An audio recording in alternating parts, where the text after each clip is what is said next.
Hey guys, welcome back to episode 9 of the Strong Girl Goss podcast. Welcome back, guys. We've got a gorgeous episode for you today. It's all going to be about progressive overload. Now, I'm sure some of you will be familiar with that term. Some of you will be like, what's that?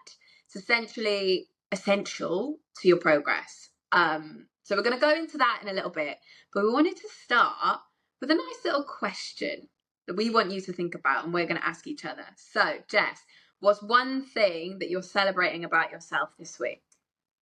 So, my win for this week is the fact that I took a rest day on a non-rest day, so on a training day. And I think that's a win because sometimes I'm big on like scheduling your training sessions in, getting them done, treating them as appointments. I'll always say that.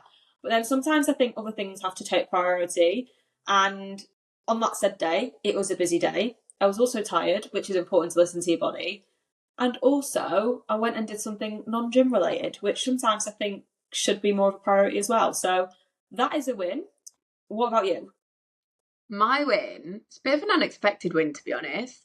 I wore a really bright colour to the gym. Well, I mean, really bright for me. I'm a neutrals gal, and it was like a very muted red.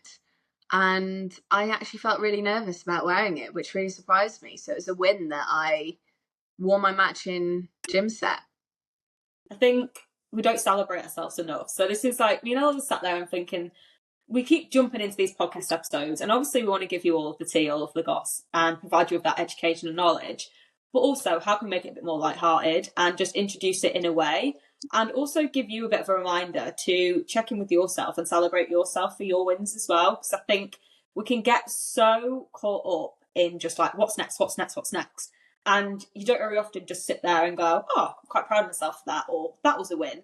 So yeah, I really like that we've tried to add in this little tradition. So every week we're going to be encouraging you to do it right now, like pause the podcast and think of one win. Think of something you can celebrate yourself for, whether that's in the gym or outside of the gym.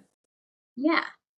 Okay, let's get on to the episode. So episode number 9, Consistent Queens over here.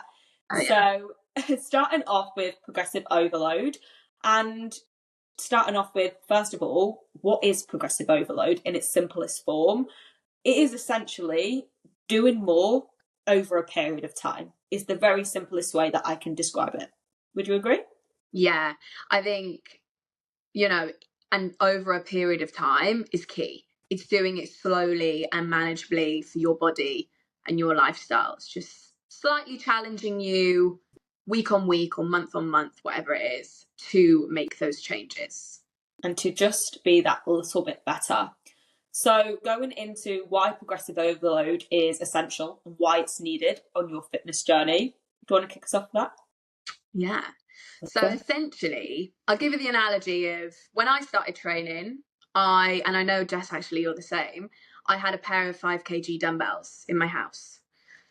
In the beginning, those dumbbells were really, really hard to use, and I was doing my workouts with them. I did the same workout every time because I knew my form was okay. I knew what I was doing. I was kind of scared to change it up and do different things. But after about 3-4 weeks, the same workout I was doing with the same weights was getting really easy. And it was that change from the first time picking up the dumbbells. My body's now actually adapted to those dumbbells. It's stronger. The dumbbells aren't a challenge for me anymore because I've been consistent with my training.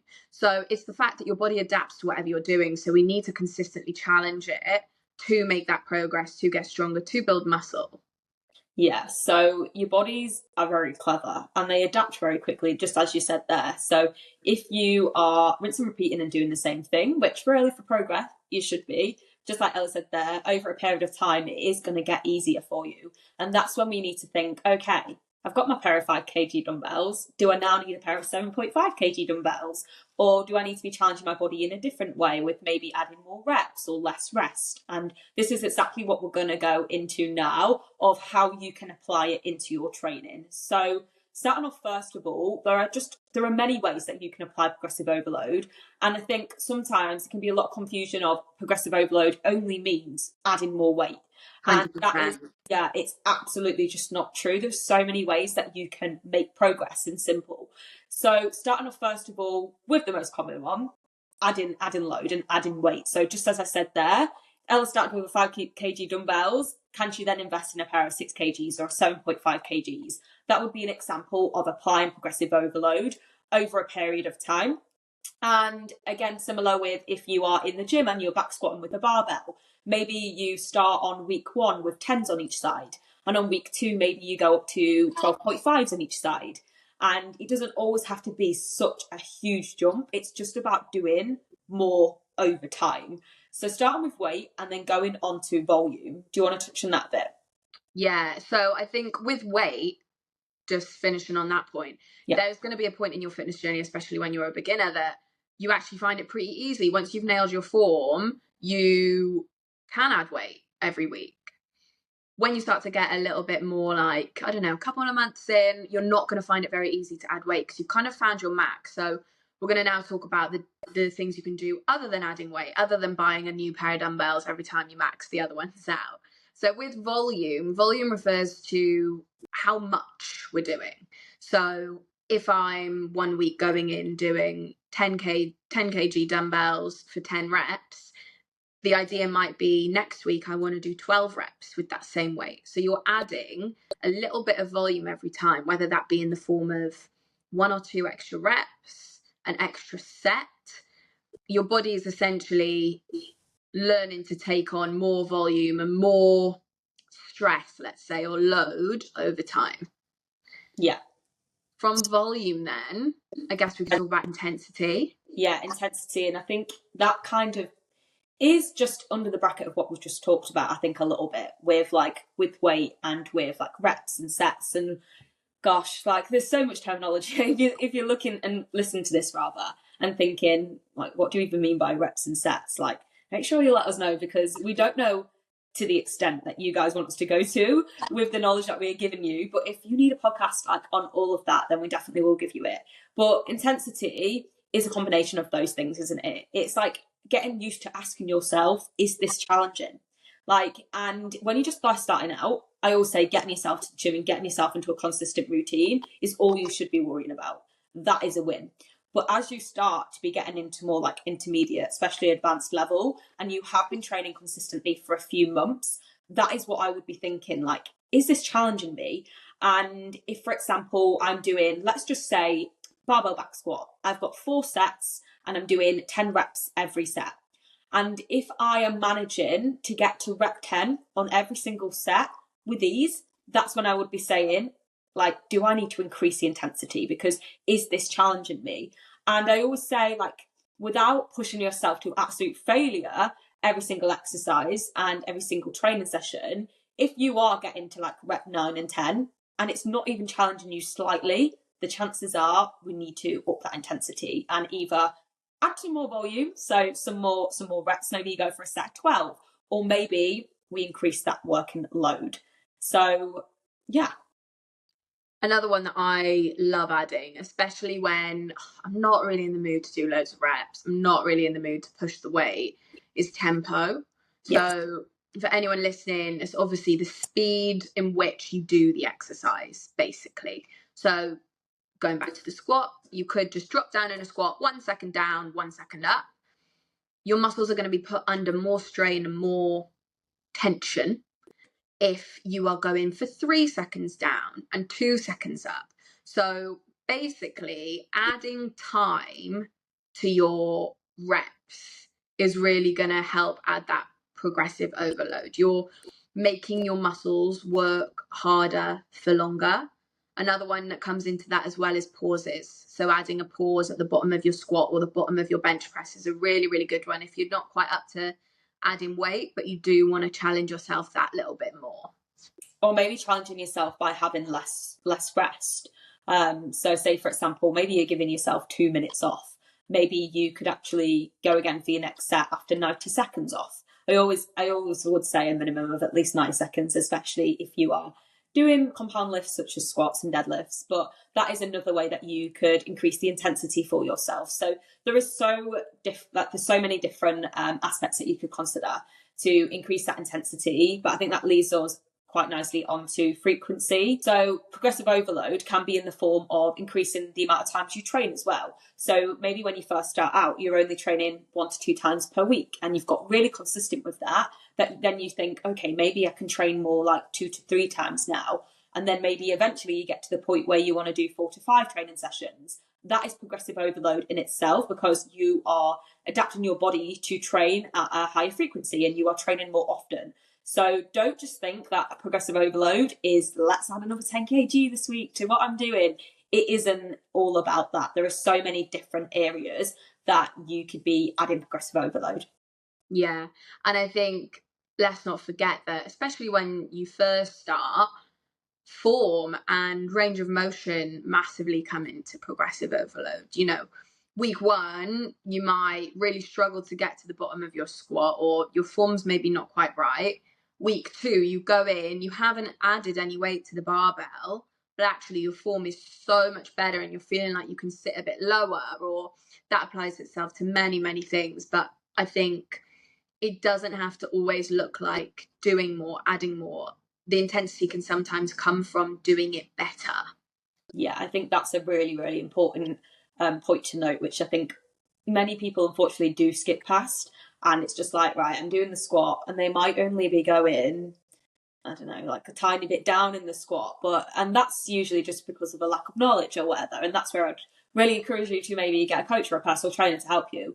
But it's so important that your form is exactly where it needs to be, so that you can continue to make that progress and to apply progressive overload with the other aspects that we just explained. So with the volume, with the weight, with the intensity. If you do not have your form nailed and your technique up to scratch, you are not going to be able to do that. So I always will say with this is like, put your ego aside. If you've got an empty barbell doing squats, who cares? Like, it doesn't matter. And always remember as well, the barbells do weigh something. I think a lot of people forget that, like, the barbell weighs usually 15 to 20 kilos alone. So don't worry about like what it might look like to other people. Stick with that barbell, or stick with your pair of 5 kg dumbbells until you get that form nailed, because then applying progressive overload will feel miles easier week on week.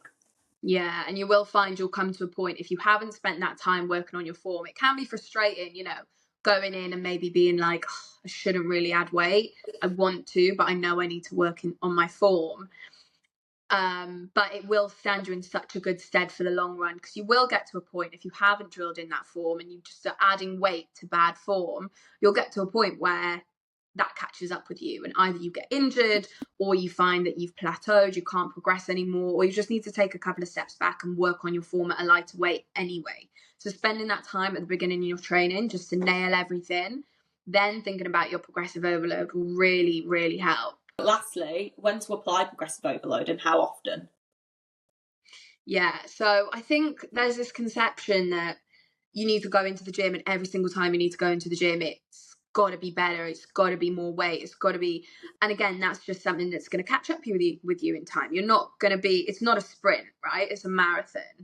I think it depends on the person, you know, how often you jump up in weight, how often you add your pauses or whatever it is, and it depends on how long you've been training for, but it has to be manageable. It has to be small increases.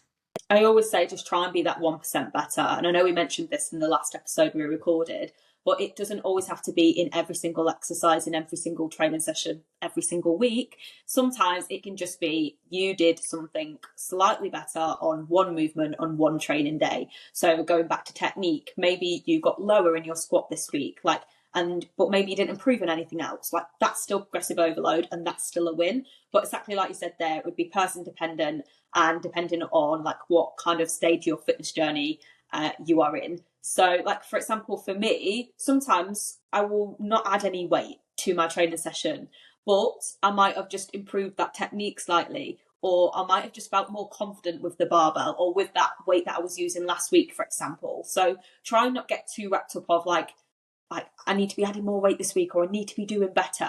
As long as you've improved in something, and maybe that is in the form of taking an extra rest day, like I said at the start of the episode, because that is also progress.